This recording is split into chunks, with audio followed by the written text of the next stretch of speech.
Hello friends, স্বাগত জানাই YouTube চ্যানেলের এই নতুন ভিডিওতে। চলুন ফ্রেন্ডস, দেখে নেওয়া যাক 4 মে সোমবারের জন্য টেকনিক্যাল অ্যানালাইসিসের উপরে ভিত্তি করে নিফটি এবং ব্যাংক নিফটিতে আমাদের কিভাবে ট্রেড প্ল্যান করা উচিত।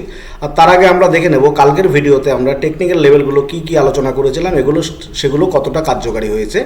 আমরা গতকালকের ভিডিওতে আলোচনা করেছিলাম নিফটি যদি 23,950-এর নিচে একটি রেড ক্যান্ডেল ক্লোজ হয়, সেখানে ডাউন সাইডে নন স্টপ টার্গেট 23,810 আমাদের হওয়া উচিত। আপনারা দেখলেই বুঝতে পারবেন 23,950-এর নিচে একটি স্ট্রং রেড ক্যান্ডেল ক্লোজ হয়েছে, সেখানে ডাউন সাইডে কিন্তু আমরা নন স্টপ র্যালি 23,810 কিন্তু আমরা নন স্টপ র্যালিটি মুভ ক্যাপচার করতে পেরেছি। এই যে সেই ক্যান্ডেল।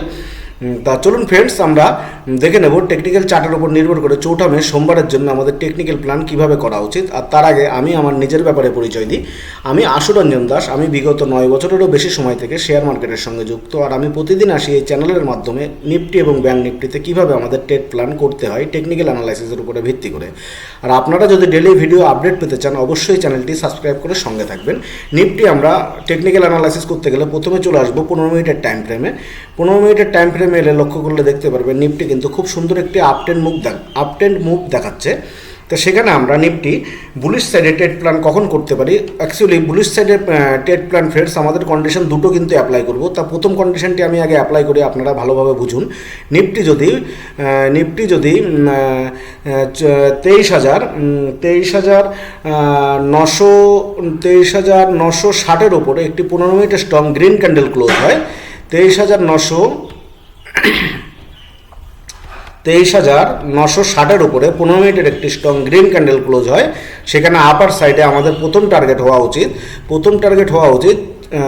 23,960-এর উপরে আমাদের প্রথম টার্গেট হওয়া উচিত 24,000-এর জন্য আমাদের প্রথম টার্গেট হওয়া উচিত। আর সেকেন্ড টার্গেট হওয়া উচিত 24,100 অবশ্যই 15 মিনিটের স্ট্রং গ্রিন ক্যান্ডেল ক্লোজ হওয়া 23,960-এর উপরে, সেটা কিন্তু বাধ্যতামূলক।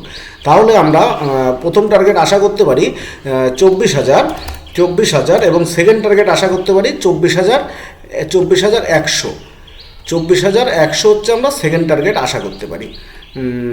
24,100 হচ্ছে আমরা সেকেন্ড টার্গেট আশা করতে পারি। আর কন্ডিশন 2 আমরা কখন অ্যাপ্লাই করতে পারি? কন্ডিশন 2 তখনই অ্যাপ্লাই করতে পারি, সম্ভাবনা আছে, খুব তীব্র সম্ভাবনা যে সোমবারে কিন্তু মার্কেট নিফটি খুব বড় গ্যাপ আপের সঙ্গে আমাদের ইন্ডিয়ান মার্কেট ওপেন হওয়ার সম্ভাবনা দেখা দিচ্ছে। তা সে মতো অবস্থায় আমরা আপার সাইডে কন্ডিশন 2 কখন অ্যাপ্লাই করব? কন্ডিশন 2 তখনই আমরা অ্যাপ্লাই করব যদি নিফটি একটি স্ট্রং গ্রিন ক্যান্ডেল সকালে গ্যাপ আপ ওপেনিং হওয়ার পরে যদি একটি স্ট্রং গ্রিন ক্যান্ডেল 24,330-এর উপরে 15 মিনিটের একটি স্ট্রং গ্রিন ক্যান্ডেল ক্লোজ হয়, 24,330 অবশ্যই গ্রিন ক্যান্ডেল ক্লোজ হওয়া কিন্তু বাধ্যতামূলক। তখনই আমরা আপার সাইডে প্ল্যান করতে পারি প্রথম টার্গেট তখন আমাদের হওয়া উচিত 24,420 জন। 24,420-র কাছাকাছি আমাদের প্রথম টার্গেট হওয়া উচিত এবং সেকেন্ড টার্গেট হওয়া উচিত 24,490।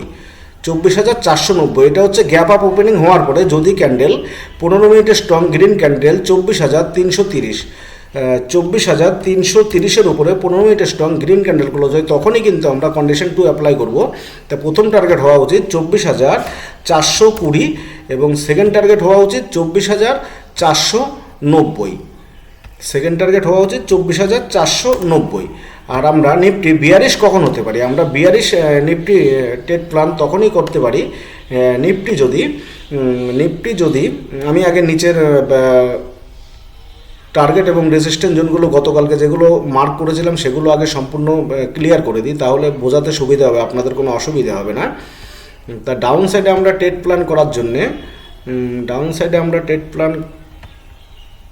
করার জন্যে নিফটি যদি 23,945-এর নিচে একটি 15 মিনিটের স্ট্রং রেড ক্যান্ডেল ক্লোজ হয়, তখনই আমরা ডাউন সাইডে ট্রেড প্ল্যান করতে পারি 23,945-এর নিচে 15 মিনিটের স্ট্রং যদি রেড ক্যান্ডেল ক্লোজ হয়, সেখানে ডাউন সাইডে আমাদের নন স্টপ র্যালি হওয়া উচিত 23,810। সেখানে ডাউন সাইডে আমাদের নন স্টপ র্যালি হওয়া উচিত 23,810, অবশ্যই 23,945-এর নিচে 15 মিনিটের স্ট্রং রেড ক্যান্ডেল ক্লোজ হওয়া বাধ্যতামূলক, তাহলেই 23,810-এর জন্য আমরা ডাউন সাইডে প্ল্যান করতে পারি। আর ট্রেড নেওয়ার আগে স্টপ লস বাধ্যতামূলক, আমি প্রতি ভিডিওতে আলোচনা করি। আপার সাইডে যে 15 মিনিটের স্ট্রং গ্রিন ক্যান্ডেল ক্লোজ হবে তার সর্বনিম্ন হচ্ছে স্টপ লস, আর ডাউন সাইডে যে 15 মিনিটের স্ট্রং রেড ক্যান্ডেল ক্লোজ হবে তার সর্বনিম্ন হচ্ছে উপরের সাইডে হচ্ছে আমাদের স্টপ লস। যে রেড ক্যান্ডেল ক্লোজ হবে সর্বোচ্চ হাই হচ্ছে আমাদের ডাউন সাইডের জন্য স্টপ লস, আর আপার সাইডে গ্রিন ক্যান্ডেলের লো হচ্ছে আমাদের স্টপ লস। এবার দেখে নেব আমরা টেকনিক্যাল চার্ট অনুযায়ী ব্যাংক নিফটিতে কীভাবে ট্রেড প্ল্যান করতে পারি। তো ব্যাংক নিফটিতে আমরা ট্রেড প্ল্যান তখনই করবো, ব্যাংক নিফটি আমরা বুলিশ কখন হবো, ব্যাংক নিফটি যদি 55,100-এর উপরে 15 মিনিটের একটি স্ট্রং গ্রিন ক্যান্ডেল ক্লোজ হয়, সেখানে আপার সাইডে আমাদের প্রথম টার্গেট হওয়া উচিত 55,280 হচ্ছে আমাদের প্রথম টার্গেট হওয়া উচিত, আর সেকেন্ড টার্গেট হওয়া উচিত 55,450। 55,450 হচ্ছে আমাদের সেকেন্ড টার্গেট হওয়া উচিত। আর ব্যাংক নিফটি আমরা বিয়ারিশ কখন হতে পারি, ব্যাংক নিফটি আমরা বিয়ারিশ তখনই হতে পারি যদি ব্যাংক নিফটি 54,550-এর নিচে একটি স্ট্রং রেড ক্যান্ডেল 15 মিনিটের ক্লোজ হয়, সেখানে ডাউন সাইডে 200 পয়েন্ট আমরা ব্যাংক নিফটিতে আশা করে চলতে পারি।